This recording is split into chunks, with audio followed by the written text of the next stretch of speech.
हिंदुस्तान में 3-4 करोड़ मुसलमान पड़े हैं, वो मिराज की बात नहीं है। लेकिन बात एक है कि हिंदुस्तान में जो मुसलमान पड़े हैं, वो मुसलमान ने, काफी लोगों ने, ज्यादातर लोगों ने पाकिस्तान बनाने में साथ दिया। ठीक दिया, अभी ठीक है।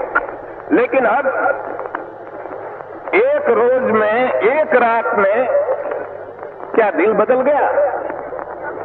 वो मुझे समझ में नहीं आता कैसा बदल गया कि एकदम कहते हैं हम मान दो। तो ये मेरी समझ में नहीं आता। सुना आपने, ये आवाज थी सरदार पटेल की। तारीख थी 3 जनवरी 1948 और जगह थी कोलकाता। सरदार पटेल का जो भाषण आपने सुना है, उसमें वो हिंदुस्तान के उन मुसलमानों की बात कर रहे हैं जो आजादी के बाद भारत में ही रह गए थे। आपने सुना होगा सरदार पटेल ने कहा कि जो इस वक्त यानी आजादी के तत्काल बाद 3-4 करोड़ मुसलमान भारत में पड़े हैं, उनमें से ज्यादातर ने पाकिस्तान बनाने में साथ दिया था। आपने इस भाषण में सरदार पटेल इस बात पर हैरानी भी जता रहे हैं कि जिन मुसलमानों ने कल तक पाकिस्तान बनाने में साथ दिया था, आज अचानक एक दिन में उनका दिल कैसे बदल गया। दरअसल सरदार पटेल ने इतनी बड़ी बात, इतनी गंभीर बात और इतनी साफ बात ऐसे ही नहीं कर दी थी। हकीकत में इतिहास का ये वो काला सच है जो आज तक आपसे छुपाया गया है, लेकिन आज सच सामने आएगा और आंकड़ों के साथ आएगा। आपने देश के कई चुनावी नतीजों का विश्लेषण पढ़ा और सुना होगा। कभी 77 का चुनाव, कभी 84 का चुनाव, तो कभी 2014, तो कभी 2019 का चुनाव। लेकिन आज मैं विश्लेषण करूंगा 1946 के चुनाव का।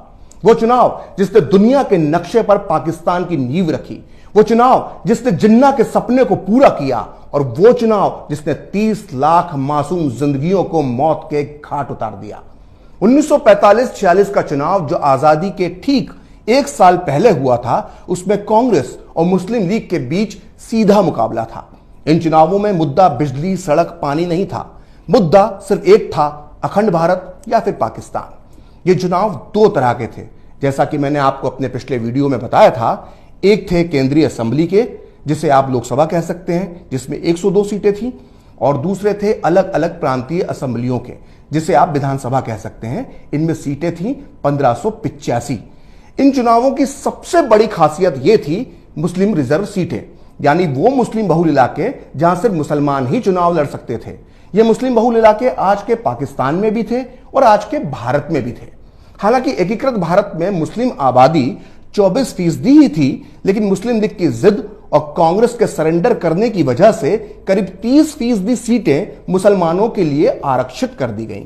यानी केंद्रीय असेंबली की 102 सीटों में से मुसलमानों के लिए आरक्षित की गई 30 सीटें, तो राज्यों की असेंबली की 1585 सीटों में से 492 सीटें मुसलमानों के लिए रिजर्व कर दी गई। 1946 के चुनाव में जिन्ना की मुस्लिम लीग ने नारा दिया, लड़ के लेंगे पाकिस्तान, मर के लेंगे पाकिस्तान। तो इन हालात में अब होता है 1946 का चुनाव और आते हैं उसके नतीजे, और ये नतीजे बताते हैं कि किसके बाप दादाओं ने बनाया था पाकिस्तान। जैसा कि मैंने आपको अपने पिछले वीडियोस में बताया था कि केंद्रीय असेंबली की 30 मुस्लिम रिजर्व सीटों में से 30 की 30 पर जिन्ना की मुस्लिम लीग जीत जाती है। वहीं प्रांतीय असेंबलियों में आरक्षित 492 मुस्लिम सीटों में से 429 सीटें मुस्लिम लीग जीत गई।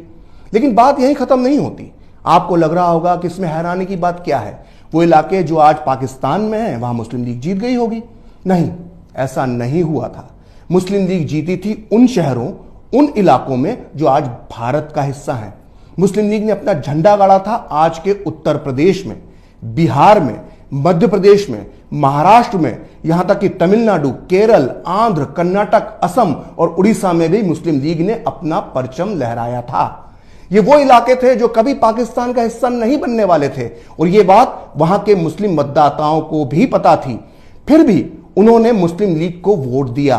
तो आइए अब आपको बताते हैं कि प्रांतीय असेंबलियों के चुनावों में किस राज्य में मुस्लिम लीग को कितनी सीटें मिली। संयुक्त प्रांत यानी आज का उत्तर प्रदेश, जहां की 66 मुस्लिम सीटों में से 54 पर मुस्लिम लीग जीती। बिहार की 40 मुस्लिम सीटों में से 34 सीट पर मुस्लिम लीग ने परचम लहराया। मध्य प्रांत यानी आज के मध्य प्रदेश की कुल 14 मुस्लिम सीटों में से 13 सीट पर मुस्लिम लीग ने विजय प्राप्त की। बॉम्बे स्टेट, जो आज का महाराष्ट्र और गुजरात कहलाता है, उसकी 30 मुस्लिम सीटों में से 30 की 30 पर मुस्लिम लीग ने अपना झंडा लहराया। मद्रास प्रांत, जिसमें आज का तमिलनाडु, केरल, आंध्र शामिल है, उसकी 28 में से 28 सीटों पर मुस्लिम लीग जीती। वहीं असम की 34 मुस्लिम सीटों में से 31, पंजाब प्रांत की 86 मुस्लिम सीटों में से 74, बंगाल की 119 मुस्लिम सीटों में से 113 और उड़ीसा की 4 मुस्लिम सीटों में से 4 पर मुस्लिम लीग चुनाव जीती। आइए बात करते हैं उन इलाकों की जो आज पाकिस्तान में है। वहां मुस्लिम लीग का क्या हश्र हुआ था। पाकिस्तान के NWFP, यानी जिसे आज खैबर पख्तूनख्वा कहा जाता है, वहां कांग्रेस की सरकार बनी। पंजाब, जिसका एक बड़ा हिस्सा पाकिस्तान चला गया, वहां मुस्लिम लीग सरकार तक नहीं बना पाई। वहां खिजर हयात की यूनियनिस्ट पार्टी और कांग्रेस की गठबंधन सरकार बनी। पाकिस्तान के सिंध में मुस्लिम लीग को बहुमत नहीं मिल पाया और उसे गठबंधन सरकार बनाने के लिए मजबूर होना पड़ा। वहीं बंगाल में, जिसका एक बड़ा हिस्सा पूर्वी पाकिस्तान में चला गया, वहां भी मुस्लिम लीग को पूर्ण बहुमत नहीं मिल सका और उसको निर्दलियों के सहारे सरकार बनानी पड़ी। तो यह साफ हो गया कि 1945-46 के चुनावों में पाकिस्तानी इलाकों में मुस्लिम लीग को उतनी कामयाबी नहीं मिली जितनी हिंदुस्तानी हिस्सों में मिली थी। आपको जानकर आश्चर्य होगा कि खुद मुस्लिम लीग के नेता और पाकिस्तान के जनक मोहम्मद अली जिन्ना इन चुनावों में कराची, लाहौर, पेशावर या रावलपिंडी से नहीं बल्कि मुंबई की बायकुला सीट से चुनाव लड़े थे और भारी मतों से जीते थे। आज भी इस बायकुला और उसके आसपास के इलाकों में भारी तादाद में मुसलमान रहते हैं जिनके पुरखों ने कभी जिन्ना को वोट दिया था। तो दोस्तों, इस तरह से मुस्लिम लीग ने ज्यादातर सीटें उन इलाकों में जीती थी जो हिस्से भारत में रह गए थे। और हैरानी की बात यह है कि इन इलाकों में आज भी मुस्लिम जनसंख्या अच्छी खासी तादाद में मौजूद है। यानी 1946 में मुस्लिम लीग को वोट देने वाले 1947 में पाकिस्तान नहीं गए। तो आइए अब देखते हैं कि इन भारतीय इलाकों के कितने फीसदी मुसलमानों ने पाकिस्तान की मांग करने वाली जिन्ना की मुस्लिम लीग को वोट दिया। ये आंकड़े बहुत चौंकाने वाले हैं, इन्हें ध्यान से देखिएगा। 1946 के चुनावों में मुस्लिम रिजर्व सीटों पर 89.5% मुसलमानों ने मुस्लिम लीग को वोट दिया। वहीं सिर्फ 4.5% मुसलमानों ने ही कांग्रेस को वोट दिया और बाकी 6% मुसलमानों ने अन्य मुस्लिम कट्टरपंथी पार्टियों को वोट दिया।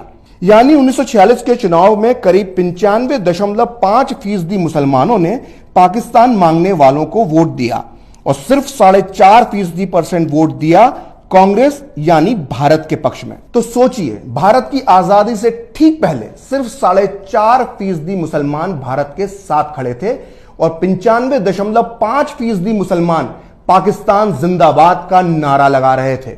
अब सवाल यह उठता है कि आखिर भारत के जिन मुसलमानों ने पाकिस्तान के नाम पर वोट दिया, उनमें से कितने लोग पाकिस्तान गए? यह वो सच है जिसे जानने के बाद आप चौंक जाएंगे। आंकड़े बहुत ज्यादा हो जाएंगे, इसलिए हम अभी सिर्फ उत्तर प्रदेश की बात करेंगे, क्योंकि जिन्ना के पाकिस्तान को अगर पूरे भारत में सबसे ज्यादा खाद और पानी कहीं से मिला था तो वो उत्तर प्रदेश के मुसलमानों से ही मिला था।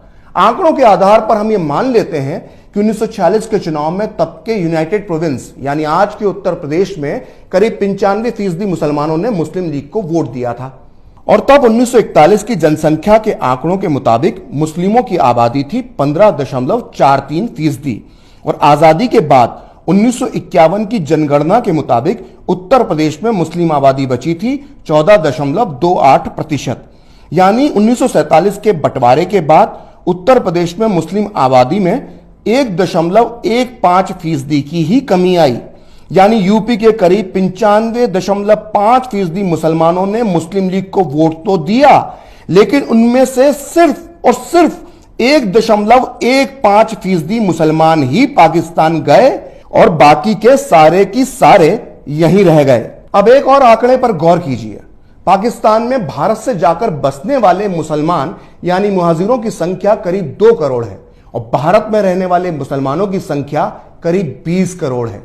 अब सोचिए कि जब 1946 के चुनाव हुए थे तो 95% मुसलमानों ने पाकिस्तान के लिए वोट किया और फिर भी भारत में रहने वाले मुसलमानों की तादाद 20 करोड़ है। अपने डबल स्टैंडर्ड को छुपाने के लिए आज का मुसलमान यह तर्क देता है कि 1945-46 के चुनावों में मताधिकार यानी वोट डालने का अधिकार सिर्फ कुछ लोगों को था और इन कुछ ही लोगों ने पाकिस्तान को चुना। लेकिन भाईजान, आपको यह समझना चाहिए कि जब बीमार होने पर इंसान का ब्लड टेस्ट होता है तो सिर्फ 5 मिलीलीटर खून ही निकाला जाता है, पूरे शरीर का खून नहीं निकाला जाता।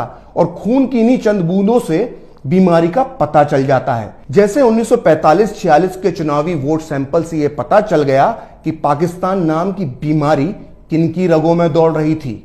अब एक बार फिर सुनिए सरदार पटेल ने आजादी के बाद पाकिस्तान को वोट देने वाले मौका परस्तों के लिए क्या कहा था। कि एक रोज में दिल सबका कैसा बदल गया। तो वो कहते हैं कि हम वफादार हैं, तो हमारी वफादारी में शंका क्यों की जाती है, आपको सस्पिशन क्यों आता है। तो हम कहते हैं भाई हमको क्यों पूछते हो, आपके दिल को पूछो, भीतर पूछो, हमको मत पूछो। वो हमको पूछने की बात नहीं है। लेकिन हमने एक बात कही कि आपने पाकिस्तान बनाया, आपको मुबारक, हमें उसमें कोई दखल देना नहीं चाहते। जब दांत गिर जाए, खट्टा हो जाए, तब गिर जाए, तब पीछे आओ, वहां तक हमें पीछे बुलाना है नहीं, हम बैठे ठीक है। कोई कहते हैं कि हम आखिर पाकिस्तान और हम एक हो जाए। मैं कहता हूं कि मेहरबानी करके ऐसी बात न करो, वो कैसे रहने दो। तो अगली बार कोई आपके सामने कहे कि हमारे बाप दादाओं ने अपनी इच्छा से हिंदुस्तान में रहने का फैसला किया था, तो उसको 1946 का चुनाव आंकड़ों के साथ बताइएगा। उसको मालूम पड़ जाएगा कि किसका कितना खून शामिल है यहां की मिट्टी में और किसके बाप ने मांगा था पाकिस्तान। 1946 में जिन्ना की मुस्लिम लीग को वोट देने वाले 1947 में पाकिस्तान क्यों नहीं गए, इस पर अगले वीडियो में जरूर बताऊंगा, क्योंकि भारतीय इतिहास में इससे दिलचस्प कहानी कोई और हो ही नहीं सकती। फिलहाल खरी बात प्रखर के साथ में इतना ही। नमस्कार। आप चाहें तो मुझसे जुड़ने के लिए मेरे फेसबुक पेज प्रखर श्री 78 को लाइक कर सकते हैं, और अगर ट्विटर पर आप मुझसे जुड़ना चाहते हैं तो मेरा ट्विटर हैंडल है प्रखर श्री 78।